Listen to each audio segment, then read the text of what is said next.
Conversations with Friends.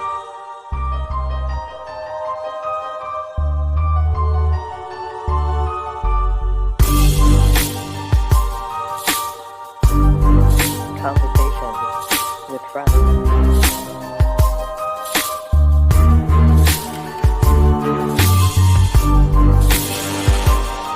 Conversations with Friends.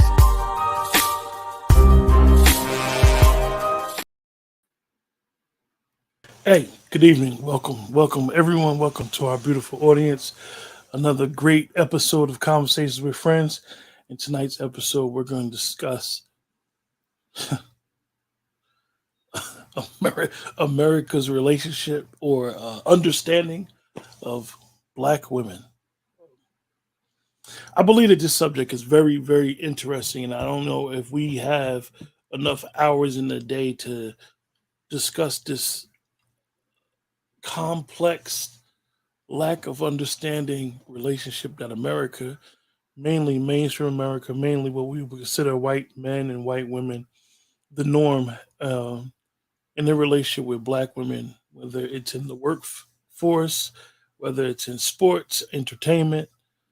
It has always been this tenuous or misunderstood relationship. So tonight, me and the beautiful chef, Melodic Storm, are going to discuss this. And she's a Black woman, and she has seen a lot of things in her time and experience. So she's going to bring some expertise. This is her wheelhouse because she is a Black woman and a mother, a sister, a daughter. So she's going to be able to give us some understanding of her treatment going through life and experiences with other women and what they share and what I see. I have sisters.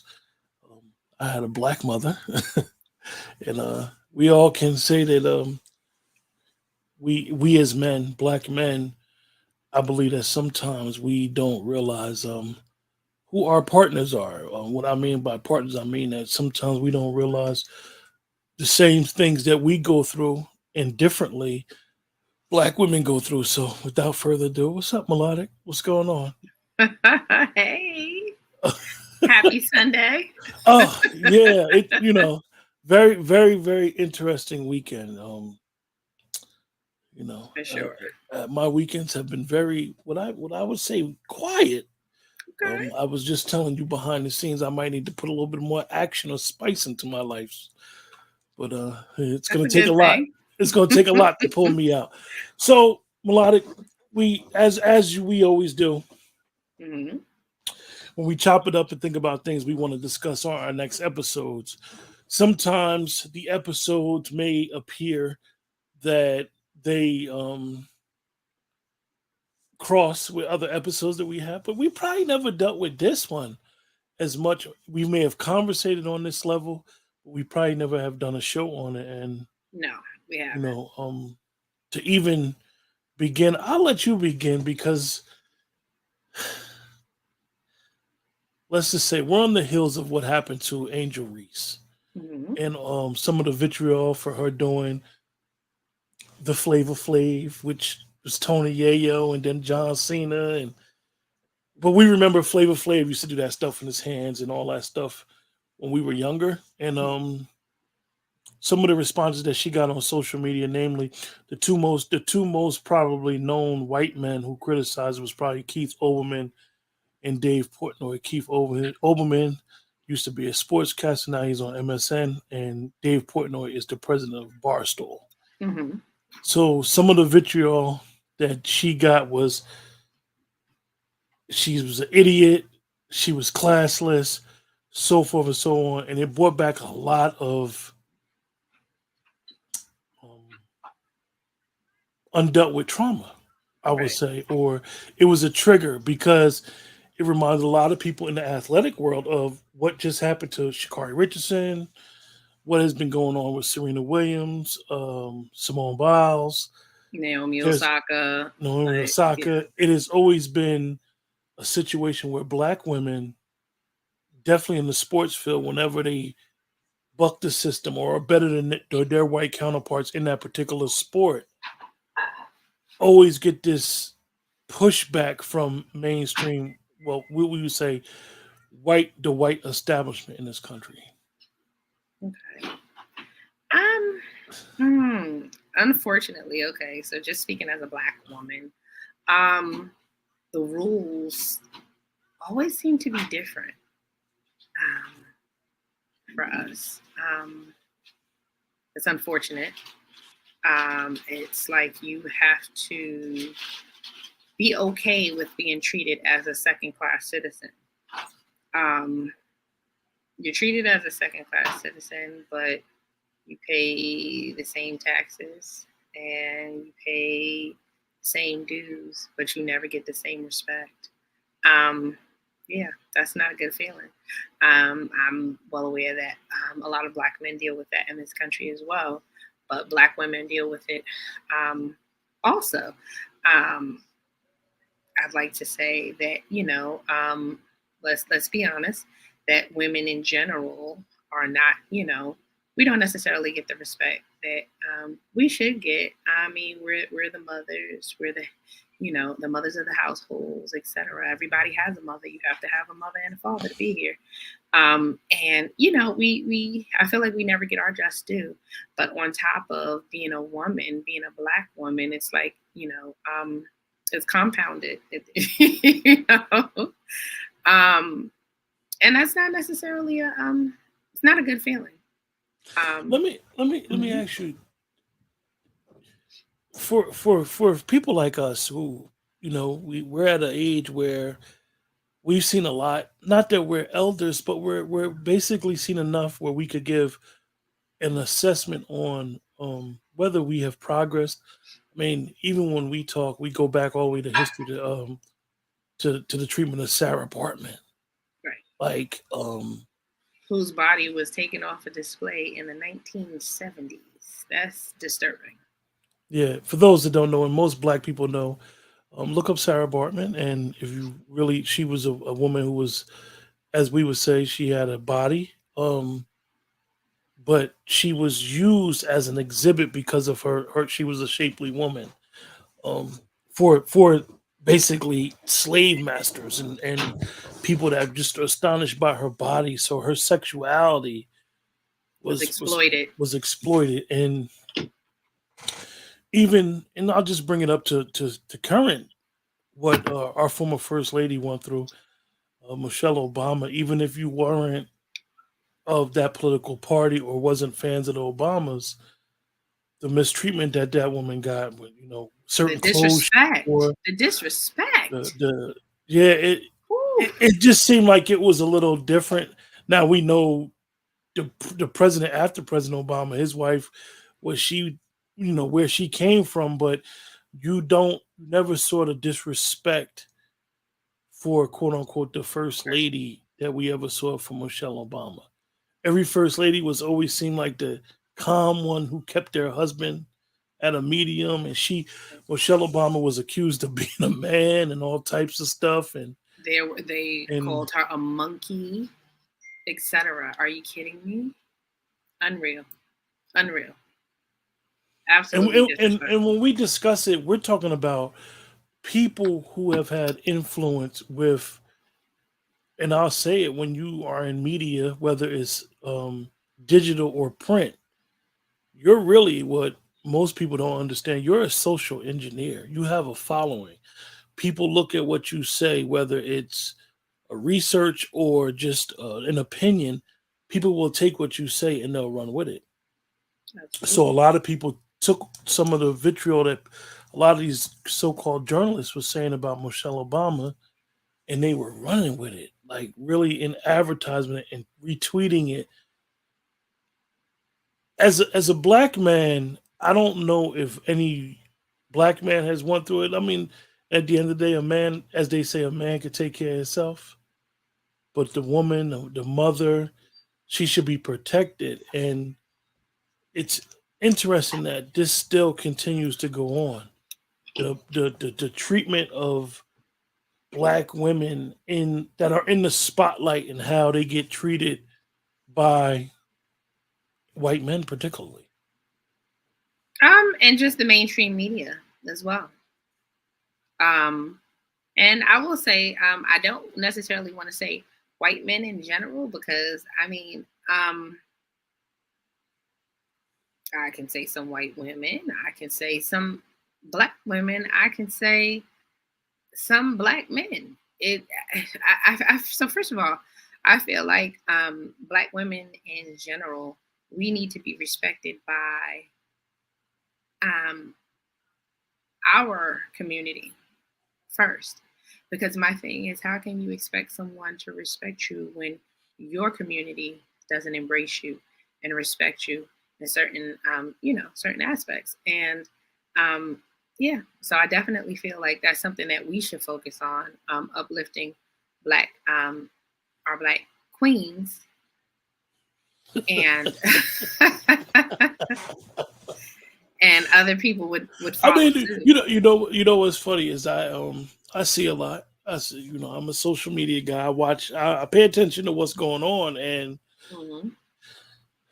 I was just listening to something where brother was explaining how black men and black women were getting married at a higher rate even during slavery, knowing if they got caught getting married, they can Hmm. face death or getting sold Right. off to another slave. So some of us know the history with it, right? Okay. And it's amazing how nowadays we always see the battle of the sexes, a battle of black men and black women, and it's Hmm. like, well, who's gonna budge first? Who's gonna give first? Like, okay, do you realize that boy you're raising is going to be a black man? Do you realize that little girl you're raising, you want to bash women, that little girl you're raising is going to be a black woman? Right. Like it's like nobody wants to give, everybody has pride, instead of saying like, hold up, I need to do better, I need to be a better person, I need to Absolutely. be able to assess my own situation and Right. treat people better. um, because the reality is It that black starts with men, you. yeah, and black men and black women historically in this country are treated the same, maybe with different little differences, but Right. she was on that plantation as well, Absolutely. and I think a lot of times that don't be the reality, and then it's the feminism and the patriarchy. It's like a war going on. At the end of the day, we have what happened to Angel Reese. Nothing has changed. Right. Oh, But definitely not. Definitely not. My thing is, again, I don't know how many times I've said this on this show. When we recognize that we are teammates and not opponents, oh my goodness, we will be in a place, we will be in a better place. You know, um, we have so much pride, and it's foolish pride. Um, yeah. so I know that when we were talking, Hmm. I would be like, I'd bring up Serena Williams, and I Yep. need to bring this for some context. You bring up Naomi Osaka. She literally, from what I understand, and I do follow tennis a little bit. Hmm. She literally wanted they attacked her for wanting to take a mental break. Right. Oh my God. Okay, so let's go into Naomi Osaka. Her mental health was tossed aside, and it was not taken into consideration at all. She was bashed in the media. She was bashed on social media. She was suffering from anxiety and depression, and received a bad rap for not carrying out the obligations of her job. Are you kidding me? This woman was a four-time Grand Slam winner. She was number one in the women's singles. And my thing is, we have feelings. We're human, you know. Um, you do read things online, you do watch television, listen to the radio, etc. And your family, your friends, etc. So things get carried over to you in conversation, etc. And it's like this woman was really struggling, and she was bashed because she was dealing with her mental health. Are you kidding me? Like, how how mean can you be? Like, I mean, I feel like so many people are not empathetic of Black women because they have this this theory of the Black woman that we are the strong Black woman. She doesn't have feelings. The strong Black woman. She doesn't feel pain. If you cut me, I bleed. Like, come on. And I think that's underscored a lot because of the theory of the strong Black woman, knowing how Black women historically was experimented on for certain procedures that are very famous now. And Right. we don't want to get into the political aspect of these procedures or what, but the reality is that sometimes when you do something over and over again and it seems fair, it seems normal. I'll just use an example. You're a fisherman Mhm. and you're always taking all these fish that you ain't supposed to take. It doesn't matter if you got away with it 100 times. The 101st time when you got caught, you're gonna feel like, oh, it's okay. It's not harming nobody. I shouldn't have to throw this fish in the water or whatever. If that's a good enough example. So I think historically, because of all the things that Black women have faced and all the adversity that sometimes doctors, like we discussed earlier, Right. even their male counterparts, the Black man, sometimes think, oh, she all right. She just tripping. Like even when women go through their monthlies and she going through a lot of changes with her body postpartum after having a child, most people are like, oh, she just tripping. No, she's literally going through something Mhm. psychologically within her, Exactly. and she'll be all right. We brush it off to the Exactly. side. No, you're absolutely right. Okay, so let's excuse me. Let's move over here for a second. Henrietta Lacks was an African American woman whose cancer cells were taken in 1951 without her or her family's permission and used to generate the HeLa cell line. She never received any compensation for this. She never received any, she never received anything. And her medical cells were misused. You know what I mean? And experimented on. So that it's just a total lack of respect And for the and for for the Black view women in general. And for the let me just tell viewers you this. And she is my distant cousin. for the viewers, wow. For the Yeah. viewers, her family is still fighting for this, for her to even be what we would say acknowledged.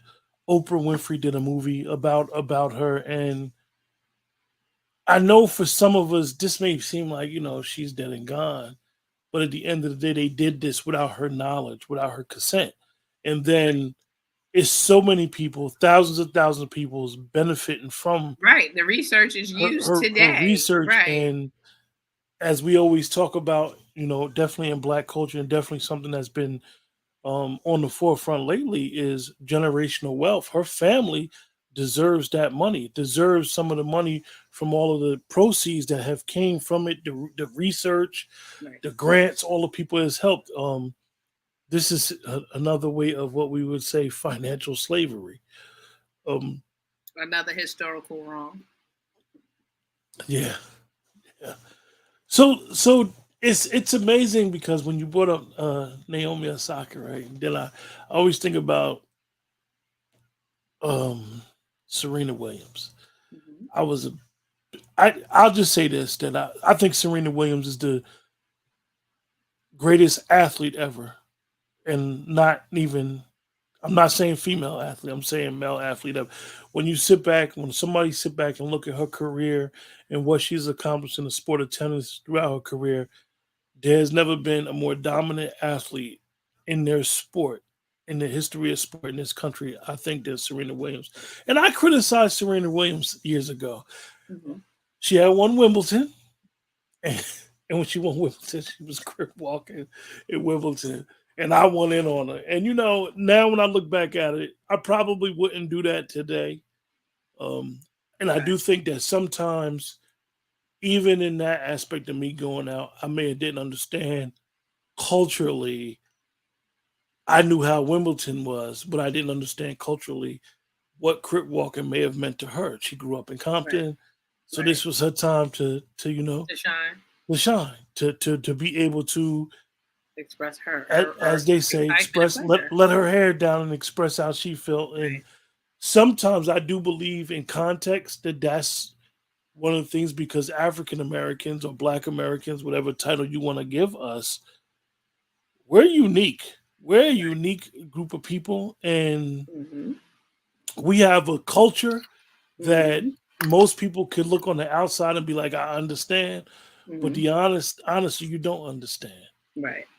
You know, if you hear a beat to a song, I hear a beat to a song. Other people can hear it, but I know that you know, Right. oh, this beat, it reminds us of something, because culturally Right. we're connected to this beat. So I think sometimes it'd be so many cultural differences that instead of a person just asking, well, like, why did, like, back to Angel Reese, why did Angel Reese do that again? Well, if you knew that Caitlin Clark does it too, who's probably the best basketball player in college basketball. She is more swag than any player in college. She just happened to be a white girl, Right. and she was doing it. This is what they do in sport. They taunt, they mess with each other. This is Right. part of Well, the and sport. she wasn't demonized for it. Mm. And So she was. I believe it was two things why she wasn't demonized. I okay. believe she wasn't demonized because I do believe that race has a big part in it. And another thing, I believe she wasn't demonized because most people didn't Don't see it. know, and right, and most people didn't even know what it, Yeah, what it was. most Exactly. people, and that's the sad part about all that went on with that, is that this was the highest rating Final Four for women ever. Mm-hmm. 9 million people watched. However, it was a 2 week event. Right. And most days they were going against the men. They wasn't getting viewership, wasn't like that. So when they went back to the alternate days that the men went, now America tuned in. And ESPN, which I still to this day don't understand why nobody called them out, but ESPN played on the race thing. Mm-hmm. You know, just like David Stern did years ago with Magic and Larry.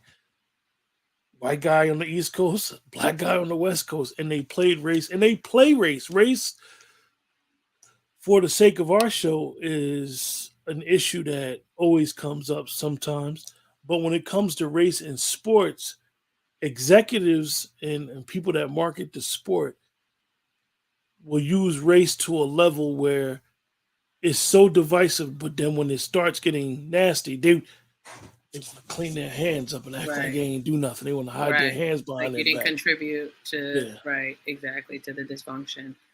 yeah. So Mm-hmm. they do it. They'll get an older. For example, I remember when Serena was on her way up, they would get people like uh, Navratilova, Billie Jean King. And see, Billie Jean King was smooth because she kind of know the game that they play. So they would always try to get some of the older white women tennis players to say certain things about the Williams sisters. Right. And some of them fell into the trap, but then some of them didn't. Like, nah, let them be who they are. And even so much so they even demonized their father. Right. Oh, absolutely. Well, the funny thing is, Serena gets a bad rap. Um, they talk about her attitude, but I see the same attitude displayed in a lot of other female tennis players who are not African American, and that never becomes an issue. No one ever, harps on that. They rip her to shreds on social media in regards to her appearance. She's been called a man. They say that her body, because she's so voluptuous, is not it's not something that's looked on favorably, and that's so horrible. Yeah, it's like this woman is her body is like a machine. Like if you've ever seen her play, like her arms are ridiculously strong. You know what I mean? Like it's amazing to watch her play, and to actually sit there and say that that's ugly or she's shaped like a man. Like really, she's a woman. with no It's very with clear no that she's with, a woman. yeah, with no alterations, and so Right. much so Exactly. A that natural woman. There you go. Hello. so much so that it's really sad that when you look back out on it, and I'm not saying who she signed with her endorsements, but she didn't even get a lot of money endorsement wise compared to some of her white counterpart women Who weren't who as wasn't even winning. exactly. This girl was kicking butt, and it's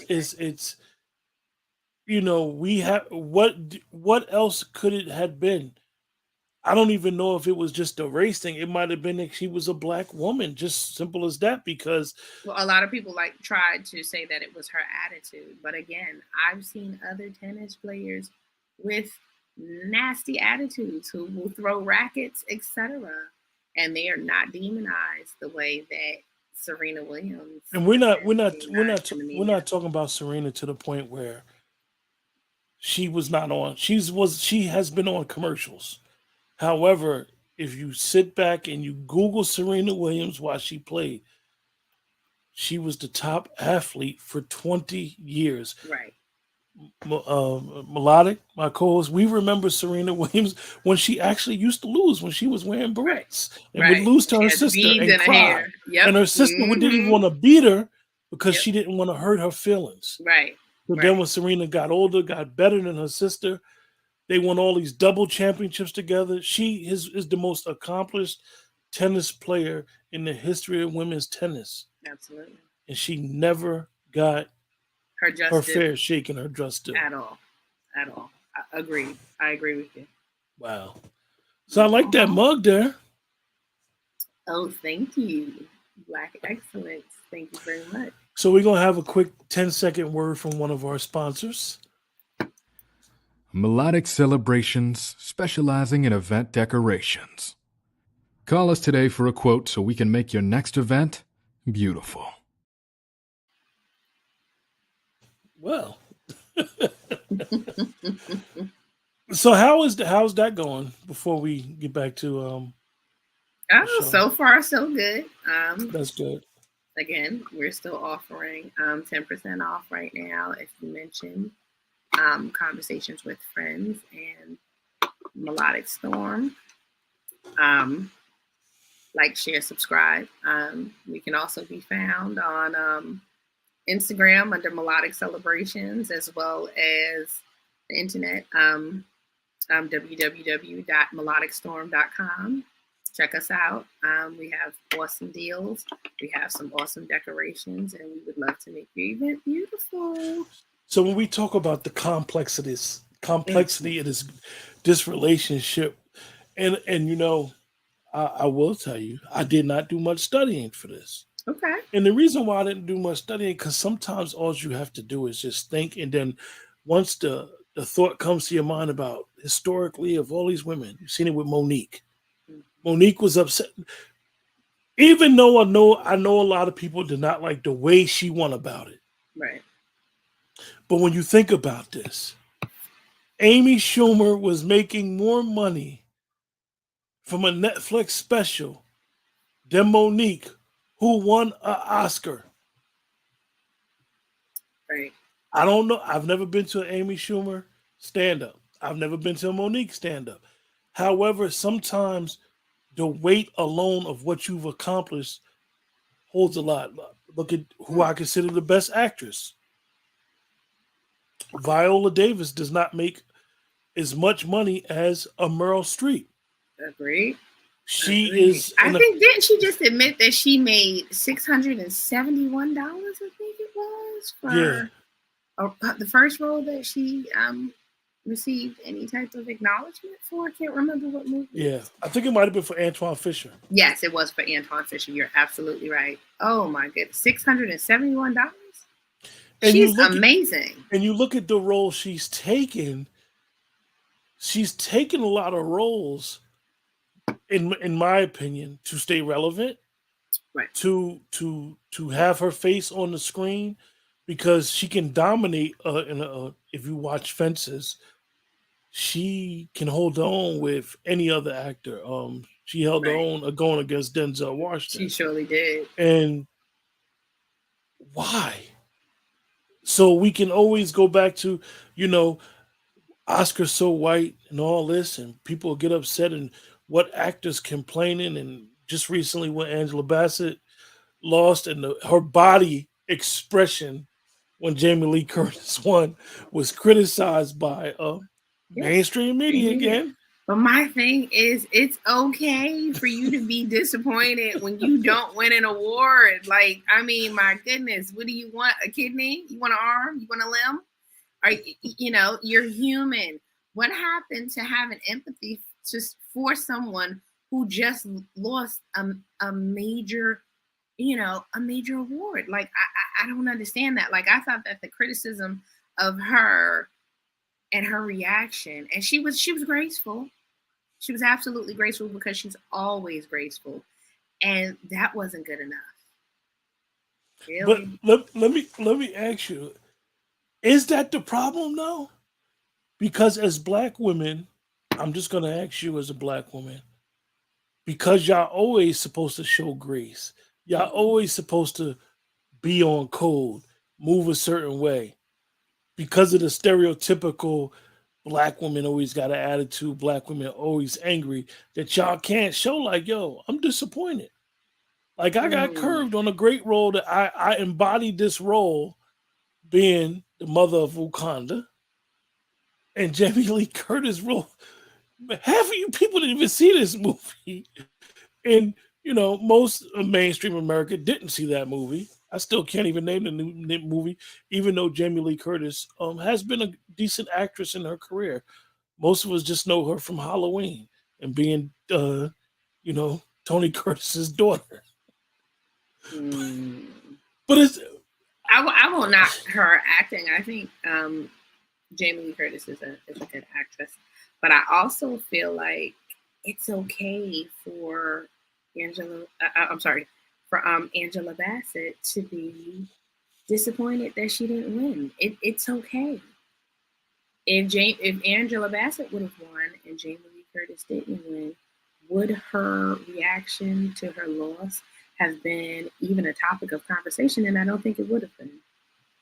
Yeah, I think Angela Bassett's reaction, whether she got smirked, whether she frowned, whether she smiled, I think that's why they throw the cameras there, because they throw the cameras on all 5 of the nominees, and it's always a reaction by people, by the Oscar after party, of the reaction of the loser, and they react to the winner, but it's always a matter of public opinion, who should have won the award, what movie was more famous, and it's just like the media reaction to her.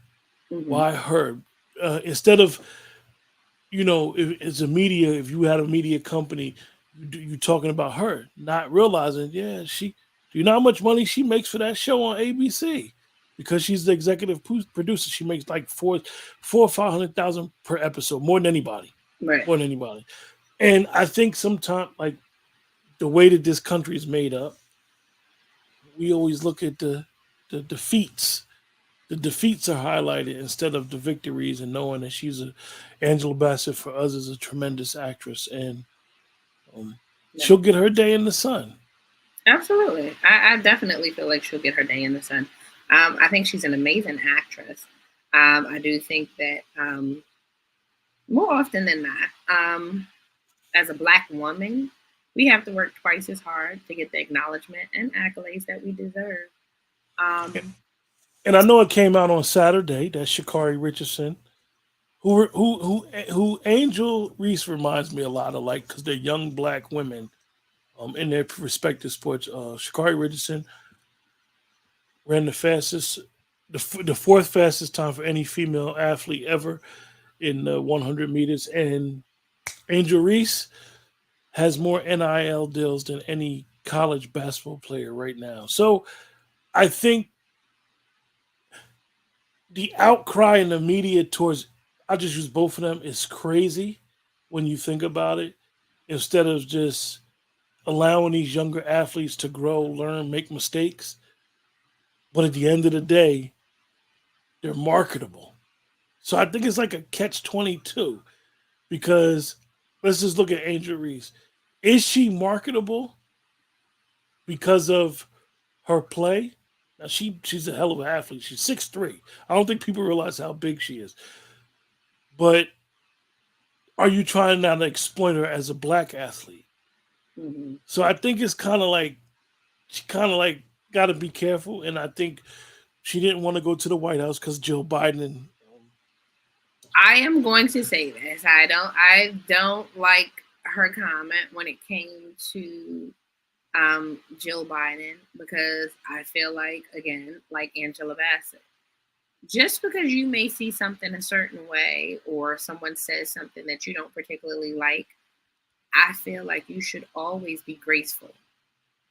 And I don't think that her response to the invitation to the White House, along with the Iowa team, was graceful. Um, yeah, I didn't like that at all. I felt like it was very unnecessary, because you already showed that your team clearly in that instance was the better team. You won.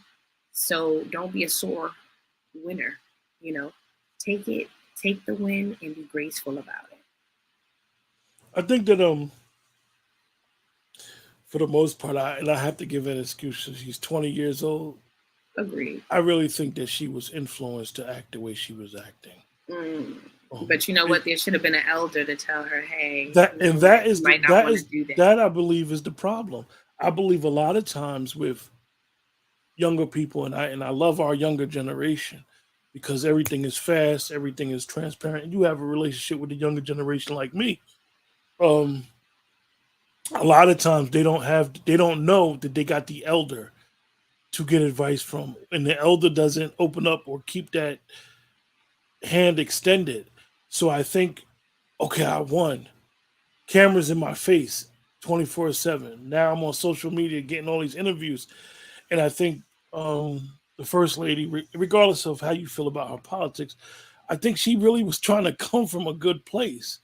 right, And just inviting, when you look at Women's Month and how ESPN portrayed Women's Month, first lady who's a doctor, a librarian, I think she probably, and I'm being honest, I think that she wanted to invite both teams, and she probably didn't understand the temperature in the room. That you don't right, invite the losing team.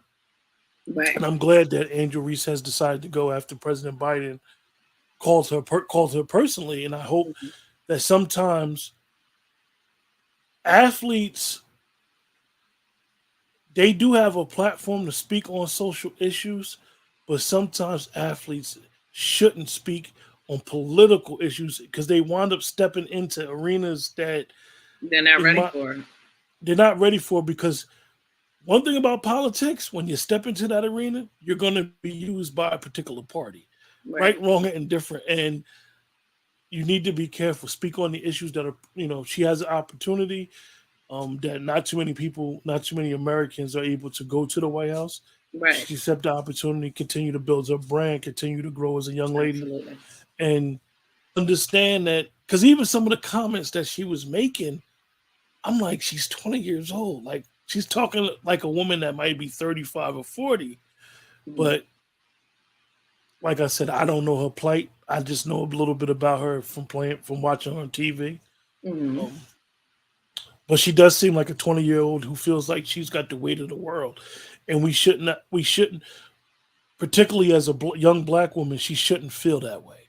I Agreed. can't say she doesn't have a right to feel that way, but maybe because she is a young black woman, that burden has been put on her already, that she has the world on her shoulders. Agreed. I mean, you. I mean, let's be honest. More often than not, the rules are not the same for young black women or young black women or young black men rather. Um, you know, I do want to touch on another subject though, in regards to this topic, but black women in healthcare. Black women in healthcare. Our death rates with giving birth in this country are like unreal. The numbers are unreal. Um, and I can tell you from experience that our pain is often dismissed again because of that strong black woman You know that title that we seem to carry in this country. sometimes they say statistics could could be skirted a little bit, but those statistics, I know, and I agree with you. They aren't skirted. and particularly a lot of women, black women who have kids, the chances of them of them surviving a birth is lower than their counterparts, and you want to know why? Right. Because is it access to healthcare?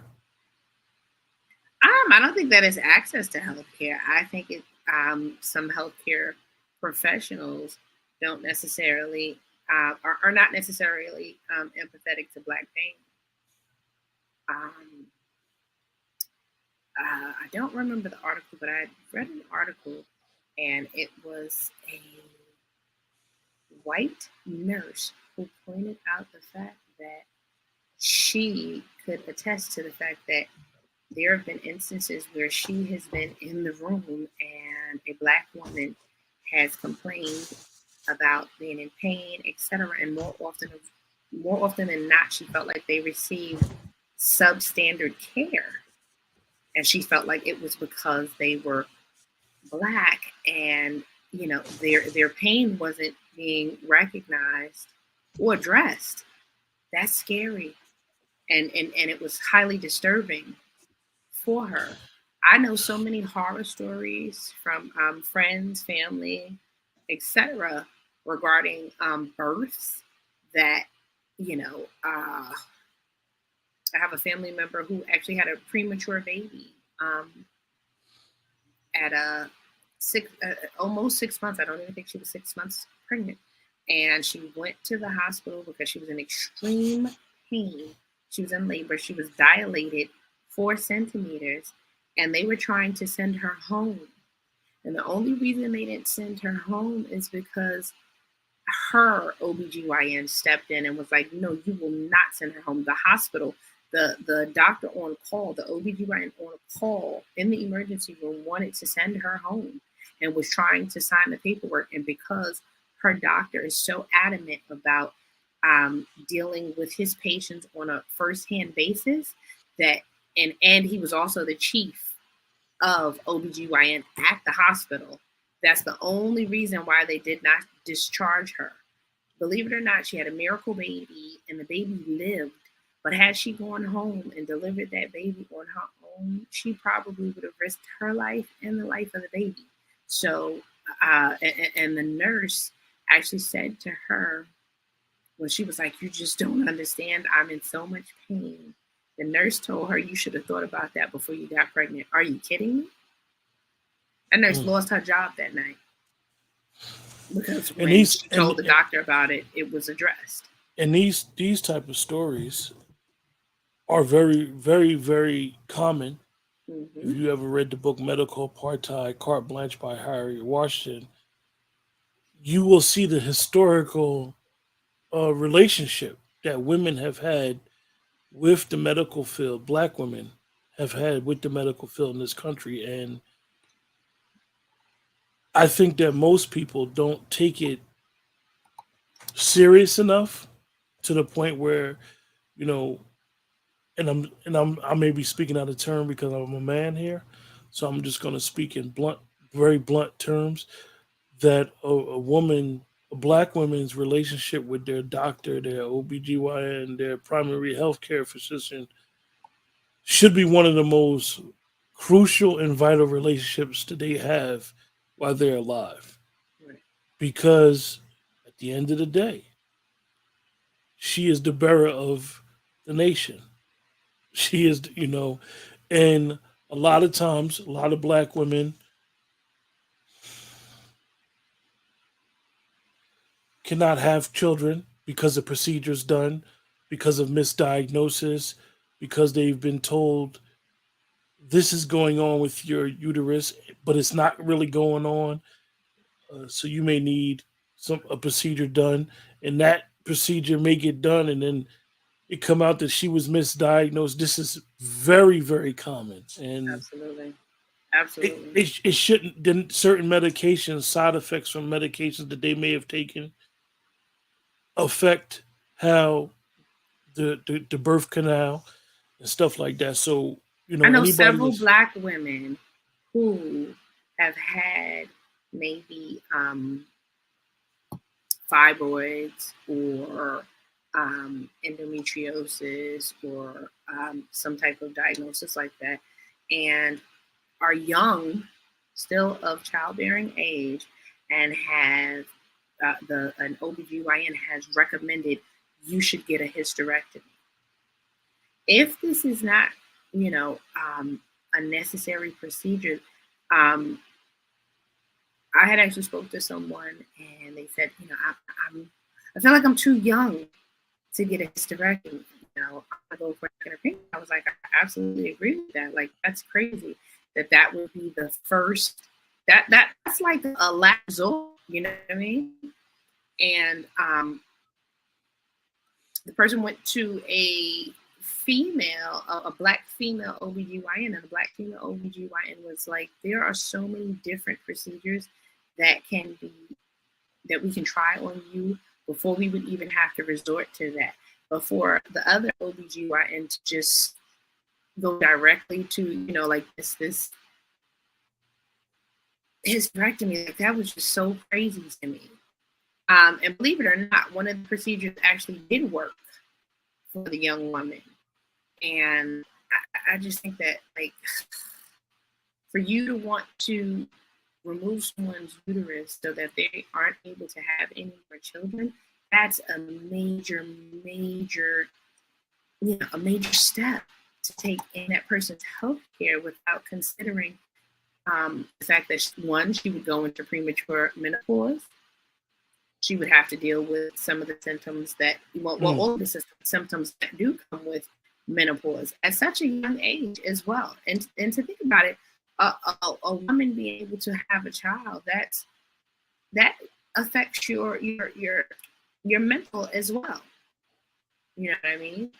If a woman gets a hysterectomy at a young age and is not able to have children, some women may feel like, oh my, like that's a challenge to me being a woman in general, So I mean, I think you have to take all of that into account, but to just actually go to the extreme like that, unbelievable.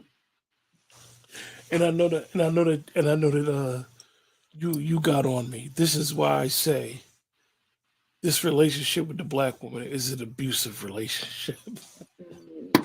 I'm laughing, but it's abusive, and it needs to stop. It needs to be highlighted how if a black woman tells you how they feel, you need to take that into consideration, that it's not a game, and they need to be treated the same way that their counterparts are treated, because they are your wife, your sister, your mother, your aunt. That's who they are, plain and simple. Absolutely. And when it comes to those pains and dealing with the medical field, pain is pain.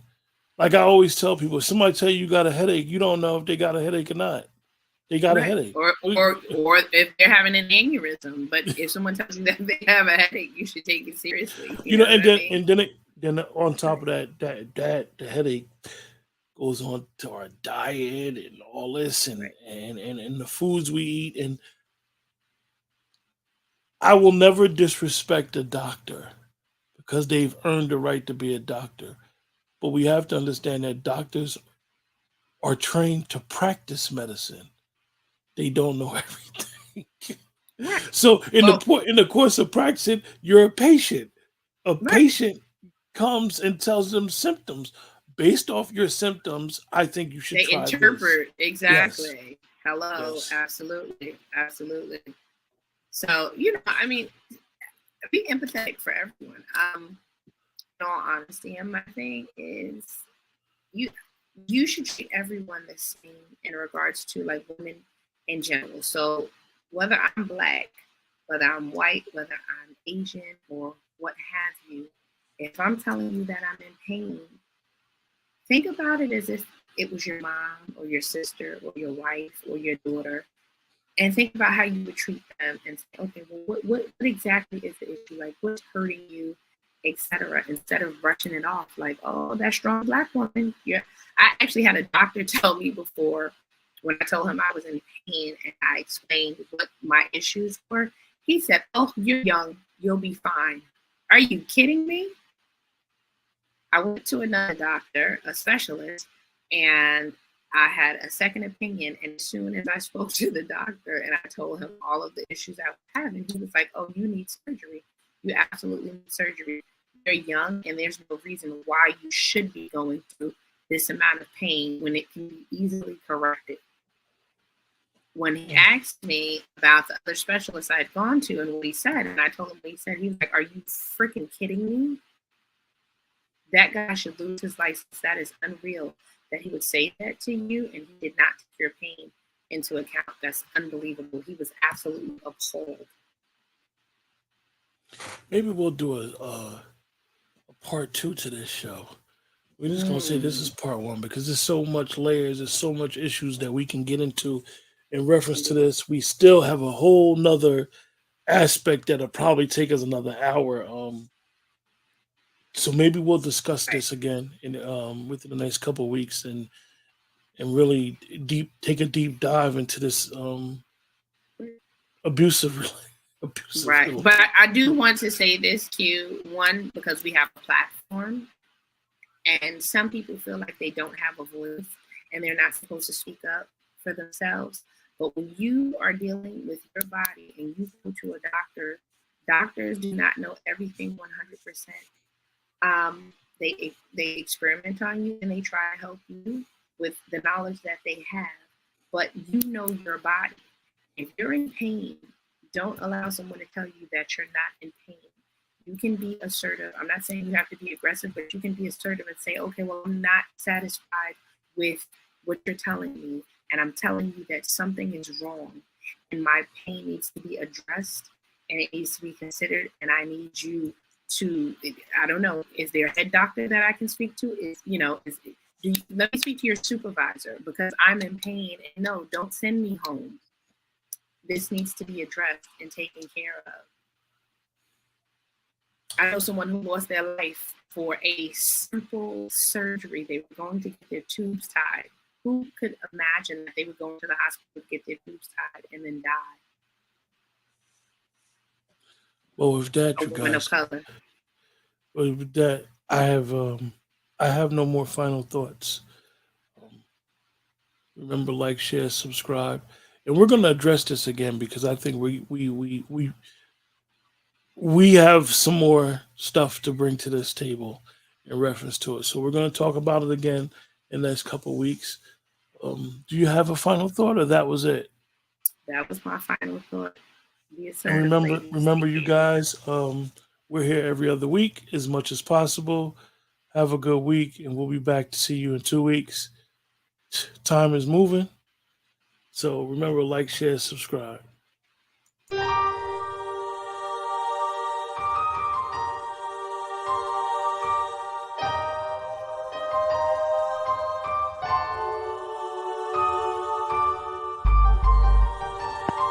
Conversations with friends.